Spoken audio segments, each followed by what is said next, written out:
Karibu sana mtazamaji wetu. Hapa nina taarifa kubwa sana moja kwa moja kutoka nchini Israel, ambapo serikali ya Israel kupitia jeshi lake la IDF limeweza kuwaonya raia wa Palestina kwamba wasifanye sherehe yoyote au kuandaa sherehe yoyote baada ya kufanya misako kadhaa katika maeneo ya Ukingo wa Magharibi unaokaliwa kwa mabavu. Sasa taarifa inasema kwamba kwanza kabisa mateka 48 wa Kiyahudi waliobaki wakishikiliwa na Hamas huko Gaza wanatarajiwa kuachiwa Jumatatu asubuhi kwa saa za huko, muda mfupi kabla ya muda wa saa 72 wa mwisho wa kuachiwa mateka kumalizika. Wakati huo huo, takriban wafungwa 2000 wa Kipalestina walioko magerezani nchini Israel pia wanatarajiwa kuachiwa huru.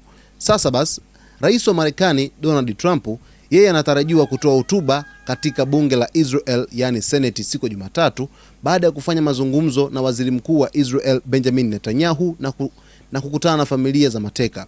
Baada ya hotuba hiyo, viongozi kutoka nchi zaidi ya 20 wanatarajiwa kuungana naye nchini Misri kuhudhuria mkutano wa kimataifa kuhusu mustakabali wa Gaza. Kwa upande mwingine, vyombo vya habari vya serikali ya Misri vimeripoti kuwa malori ya misaada yanatarajiwa kuingia kusini mwa Gaza leo hii yakiwa yamebeba chakula, dawa na mahitaji mengine muhimu kwa wakazi walioteseka kutokana na vita. Taarifa kutoka mamlaka za eneo hilo zinaeleza kuwa makumi ya maelfu ya Wapalestina wameanza kurejea makwao, lakini wengi wao wamekuta mabaki na magofu pekee, huku miili ya mingi ya watu waliouawa ikizidi kutolewa katika vifusi wakati wa usitishaji mapigano kati ya Israel na Hamas kuingia siku ya 3.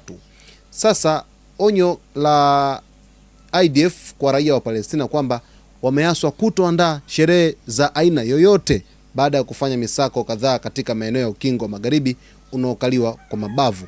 Onyo hili linafuatiwa kwamba jeshi la Israel hawataki kuona taifa la Palestina likifurahia au kufanya sherehe yoyote kwamba mapigano yameweza kusitishwa katika ukanda wa Gaza, bali limewataka kuweza kutulia kwa sababu kuna operesheni nzito ambazo zinakwenda kujiri katika Ukingo wa Magharibi na maeneo yote ambayo sasa jeshi la Israel yamesogea huko na kujiondoa kabisa katika ukanda wa Gaza.